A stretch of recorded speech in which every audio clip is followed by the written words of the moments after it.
শুভ শারদিয়া। চলে এলাম আরেকটি ভ্লগ ভিডিও নিয়ে। আজকের ভিডিওতে আমাদের প্যান্ডেল হোপিংয়ের কিছু টুকরো মুহূর্ত আপনাদের সাথে শেয়ার করব। আমাদের আজকের ডেস্টিনেশন হাবড়া।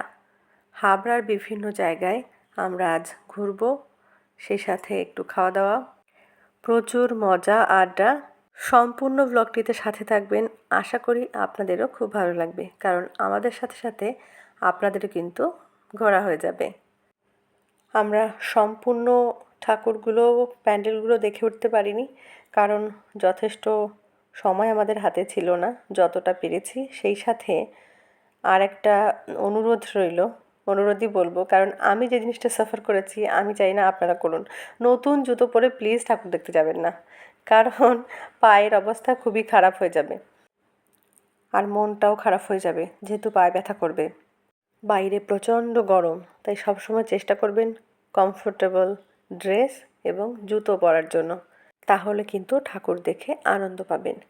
এই দেখুন, একটা মণ্ডপে আমরা চলে এসেছি। কত সুন্দর করেছে প্যান্ডেলটা, সেই সাথে প্রতিমাও।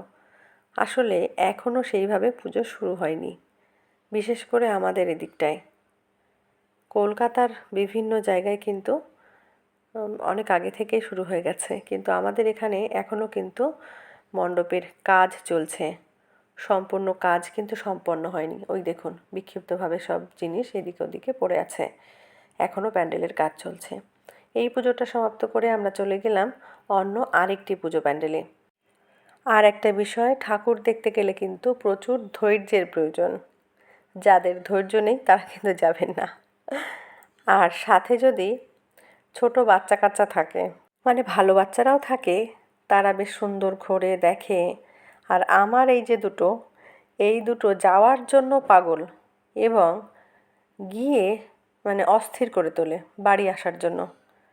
যাওয়ার জন্য যেমন পাগল, বাড়ি ফেরার জন্য তেমন পাগল।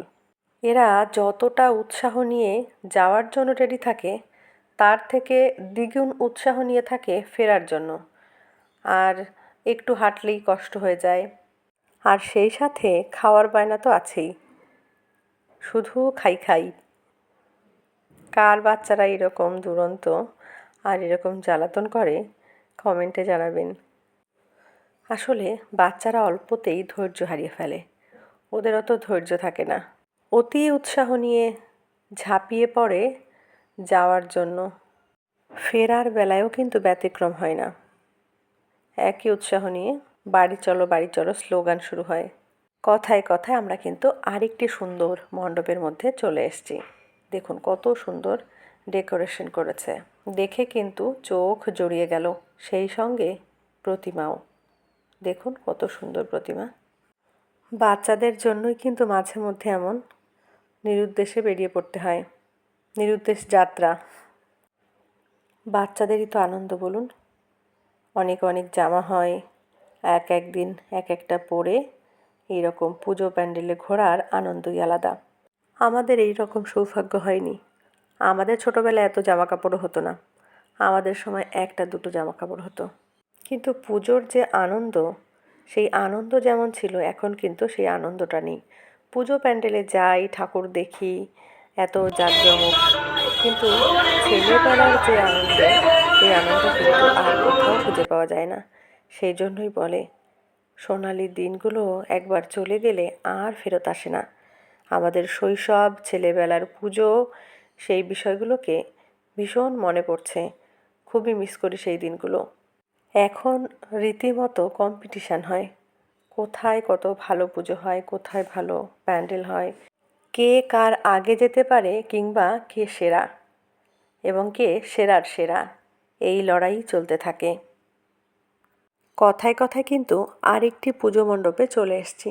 একটা পুজো প্যান্ডেলের মধ্যেই কিন্তু সমস্ত কিছু রয়েছে। পুরো কলকাতা বলুন, হারিয়ে যাওয়া যত যাবতীয় যা কিছু, বাউল বলুন, বিভিন্ন ধরনের জিনিস কিন্তু আমরা পুজো মণ্ডপের ভেতরে গিয়ে দেখতে পেরেছি। বাইরেটা থেকে দেখে অতটা বোঝা যায় না যে ভিতরে এত সুন্দর তৈরি করেছে। সেই একটা ভিডিও কিন্তু আমি আলাদা করে রেখেছি, যেটা আমি কাল রাতে পোস্ট করেছি। কোয়েলকে তার দুর্গা পুজো বলে কল্যাণ দাশগুপ্তের লেখা একটা কবিতায় ওই ভিডিওটা আমি রেখেছি, সম্পূর্ণ ভিডিও। ওই ভিডিওটা প্লিজ ভিজিট করবেন, তাহলে সম্পূর্ণ প্যান্ডেলটা বা ওখানকার থিম বা ওখানকার যাবতীয় যা কিছু দেখতে পারবেন। ওটাকে আমি আলাদা করে রেখে দিয়েছি। এবার আলাদা যেগুলো সেগুলোকেও টুকরো টুকরো করে এই ব্লগটাতে এনেছি। ভ্যারিয়েশন হয়ে গেল এবং সহজে যাতে আইডেন্টিফাই করা যায় সেই জন্য শুধুমাত্র কবিতাটা রেখেছি। কবিতাটায় ওই প্যান্ডেলটার সম্পূর্ণ ভিডিও আছে।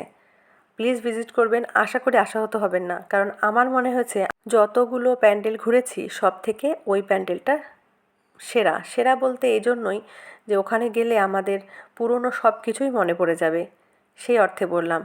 প্রত্যেকেরই চেষ্টা থাকে সবাই ভালো করবে এবং কে কার থেকে কত ভালো করতে পারে সেই প্রচেষ্টা তো থেকেই যায়, এবং হাড্ডাহাড্ডি লড়াইও হয়েছে। সবাই ভালো করার চেষ্টা করেছে।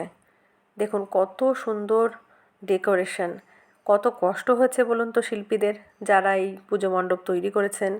এত নিখুঁতভাবে এত সুন্দর করে কত পরিশ্রম করে একটা পুজো মণ্ডপ তৈরি হয়, এবং সেখানে যদি আপনারা ভালো কমপ্লিমেন্ট দেন বা আপনারা খুশি হন, আপনাদের দেখার জন্যই কিন্তু এত সুন্দর প্রচেষ্টা।